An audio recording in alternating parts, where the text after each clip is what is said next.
It's time now for the Athlete of the Week, and it's brought to you by Diamond Point and Sauk Center. And with us today is the Sauk Center athlete. This is Reese Ritter. Reese, how you doing? I'm good. Good, all right. Talk about, tell us first of all your family, okay? Well, my dad is Brad, and my mom, Leanne, and my stepdad, Jeremy, and I have an older brother, Ryan, and a younger brother, Alex, and my younger sister, Brooke. Okay, real good. And what activities are you involved in here at school? Well, volleyball, hockey, softball, and choir and band, and I do a little bit of FCA and captains and leaders too. All right, so you're in the band. Yeah. I didn't realize that. What do you play? The saxophone. Is that right? Yep. How did you get going with that? Well, since 6th grade, kind of, you know, that transition. You think it's cool to be in band, and then I just kind of stuck with it. So. Okay, real good. Yeah. Let's talk about some of the sports that you're in, and we'll start with volleyball, okay? What position do you play, and we'll go from there. Well, I play libero. And when did you get going with volleyball? Well, ever since I could, so about 3rd grade. Yeah. Let me ask you about being a libero, okay? That's a specialized position. How would you describe to be a good libero? What does a libero have to do? Well, definitely get to your lines. I know I had a lot of trouble with that, and it's not easy. You know, it's hard. I know I had a lot better time getting to my lines when the game was intense.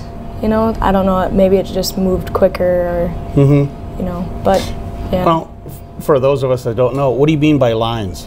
Well, when any outside hitter hits, the way we play our defense, I go to the line to play defense, or, you know, like the boundaries of the court. So. Is this something that the coach works with you a lot on? Kind of, not really. He kind of just reminds me here and there, get to your lines, and then I know. But it's not like, there's not really much you can work with there. I mean, all right. Just run there. You know, you've been in so many athletics through your life so far and dealt with a lot of coaches. Would you say, too, is this true, every player has kind of a different personality with the coach that they have at that time? Definitely. And so how would you describe your relationship with, let's start with volleyball, with Coach Jim Klophocky? Well, like you said at the banquet, definitely tough love. We kind of share the same personality. Like, we work hard, and yet we're kind of stubborn. I don't really see myself as needing like a lot of attention, but I do like to be coached, and I like to ask questions and be told if I'm doing something wrong. Like, I can take getting yelled at, and, you know, some others. I would say then too, would you agree with this, that each team has their own personality, right? And so how would you describe your volleyball team for this past year? Well, definitely different than other years. Every year it changes, and I think that we're determined to win, and we're willing to work hard. You seem to be serious a lot. Yeah. Is that true? Yeah. Okay, well then let me ask you, what do you or the team, what do you do for fun? Well, bus rides are always fun. You know, like in practice, we have our, you know, our funny moments, but we still know how to, you know, work hard and get the job done. 24-18, Sauk Center. Arns back in to serve. Westby up front. Nicole Corton on that left side. And Arns got it across. Bold will go outside to Steffel. Rises up, hits it. Ritter with a save. It came back over to Bold. And they dump it across. Punched ahead by Nicole Corton. Here comes Steffel again. Tipping. Dug out by Arns. Klophocky gets to it. Corton will tip. And Bold can't return it. Sauk Center gets the point. Wow, what a great save in the back row by the homecoming queen, Reese Ritter, on a hard drive by Steffel. And Sauk Center does score the final point to win it 25-18. And Sauk Center has a big advantage now, leading 2-0 here at Bold. Yeah, I want to go back to, again, your relationship with Coach Klophocky. Tell us the story, if you could, if we're thinking about the same thing, to where he kind of pushes the buttons a little bit to motivate an athlete, right? What did he do with you? Well, we were at, I think it was the Perham tournament, and I was kind of dealing with like a sore muscle in my leg. And we got towards the end of the day, and he told me, he said, "Reese, it's my fault. I worked you too hard, played you too much, but now it's to the end of the day and we can't sit you and we need you to play. And he, like, I don't know, that kind of got me going because he just makes me mad and then I work harder, I guess. Okay.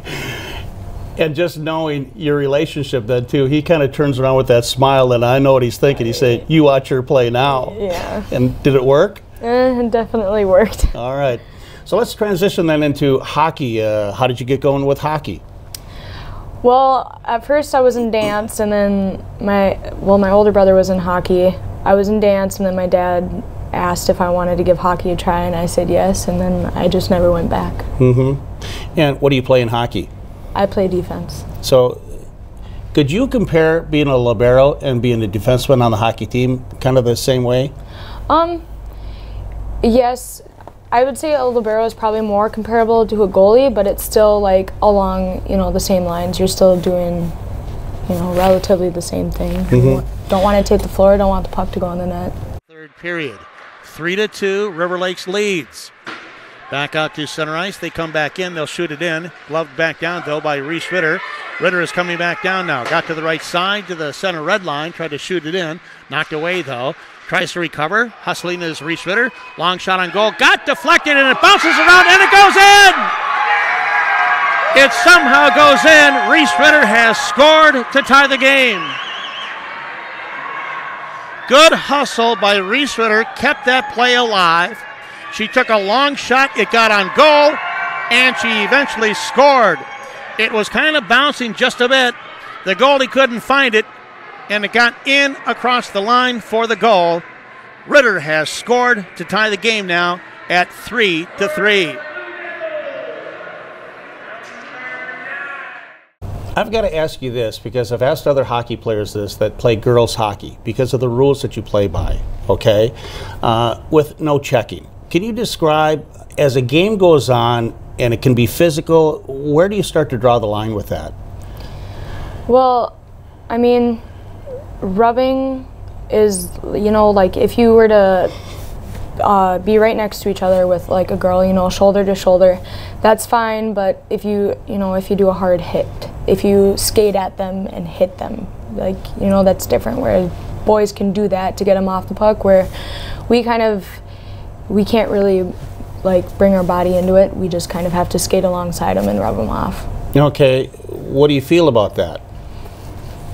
I don't know. I don't really care for it, but I've never played boys hockey when they've done checking. I always used to play boys hockey, and I never really minded it, but I think that in girls hockey it definitely challenges you to be a better skater, so you're not so worried about hitting, but you have to be focused about skating around the girl, or you know what I mean? Not just. Well, because what I see, and I've made this comment on the air too, that I'll just say this and see what you think. Go to a Sauk Center girls basketball game. There's a lot of contact, okay? I will say there's more contact in a Sauk Center girls basketball game than what's allowed in a girls hockey game.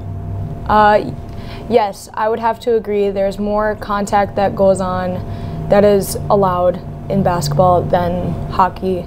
But I do agree that hockey, there's a lot more possibility of a bigger injury. I mean, every injury is an injury, but maybe more major injuries concussions, or because you've got the boards, there's a lot bigger chance of slipping and falling or hitting somebody because you are going at such a fast pace, But do you think there's a transition though? Say you grow up with a little more contact and you start to get used to it, or how to avoid it, or that sort of thing? There is a little bit, but I think that if you grow up playing with a certain style, that's usually how you stick with it. I played with the boys growing up, so I do play a little bit maybe more aggressive than I should, but I have learned to adapt how I maybe rub people out, or push them to the outside. But again, to belabor this point, what I see then, what results in that though, you go into a corner and you feel like you can't really hit somebody, so then you start to use your stick a lot. And I've seen some of your teammates in the past they're really good at it, and they're going in there hard with your stick, but then that can also result, though, then now you get tangled up and there's a tripping call. And so that happens too, right? Yep, definitely. All right. Well, I guess we can't change the world, but we could start, right? Yeah. Okay. You mentioned softball. You haven't played softball in a while, have you? Nope, not since 8th grade. Mm-hmm. And so how did you stop, and how are you starting again now? Well, I stopped because I didn't really love the sport enough to be in it, you know, to make my parents pay all that money and spend all that time working on it. But so then I quit and I got a job and I started working. But then I kind of just thought, well, it's my senior year. Why not just go out, have fun, you know, maybe it'll be different, and maybe I would have wished I played softball, or I don't know. So I just kind of figured why not, and it would be fun. So. Well, what position do you plan on playing? Well, I think that TJ has me at shortstop right now. All right. But I'll play anywhere. Anywhere. You know, I haven't played for so long, so I can't really say I play a certain spot. I have seen this through the years, though, too. I like hockey players that play softball because it just, with your hand-eye coordination with the stick and the bat, do you think that goes together? Oh, definitely. TJ told me that I was probably one of the better hitters during the summer. Like, I don't know. I'm sure that had something to do with it. Okay. As you mentioned work, too, do a lot of athletes work outside their sports, or do you have time to do that? Time, not necessarily. Yeah, with sports, you definitely have to manage your time well. There's quite a few girls, like from volleyball team, that have jobs, but it's not like maybe to the extreme. Like, I think for me, I try to put in as many hours as I can. Or I know there's like some football players that work even after practice, or you know, but I try to set time aside for school because, yep, I do put that first. For somebody like yourself or your classmates, what is the job market like out there? Well, I would have to say in a small town, our businesses do pretty well with hiring high school kids and working around our schedules. That's probably one of the toughest parts, is finding a business that is willing to schedule around all that stuff. I know with, like, now that I'm in hockey, I can only work 1 day a week, so it's hard to keep anybody that can only work, you know, so little, but it's pretty easy to find a job. You just can't really be picky. Okay, what have you been doing then for work? I waitress at the truck stop. Is that right? I do, yep. Does that go okay?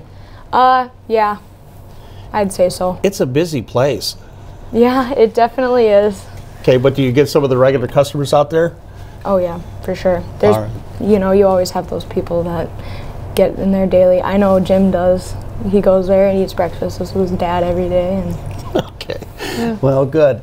Now that you're a senior, what are the plans after school here after you're out of Sauk Center? Well, I have to say, I've been doing a lot of thinking. Nothing is set in stone, but my idea right now is to attend the University of North Dakota and possibly major in psychology. But like I said, nothing set in stone yet, but that's what I'm thinking right now. Would you consider playing some athletics? I would if I got the opportunity, but I haven't really looked into it much. Right now I plan on focusing more on my academics and possibly coaching. Is that right? Yeah. Good for you. In what sport? Hockey or volleyball. Okay. But yeah, kind of anything I can get, I'll take. So. Well, super. Let me tell you, it's been fun watching you play. I love your attitude out there, and to use that word tough, you brought that up too. You are that, aren't you? Yeah, I guess. I like that though. I mean, you have to be. Do you feel as you play out there, do the other athletes watch you, and with your just the way you play, do they kind of follow that too? Do you think? I mean, I would hope so, because every time I hit the ice or take a step on the court or even in practice, I try to always work as hard as I can, no matter what, you know, like how I'm feeling affects girls sometimes, but I try not to let that affect me and just play as hard as I can and put the team first, and I hope that they would follow that. All right. Well, it's been fun watching you play, and good luck in the future, okay? Thank you. All right. Thanks for being with us. All right. That is Reese Ritter, and she is the Athlete of the Week, brought to you by Diamond Point and Sauk Center here on Mid-Minnesota Sports.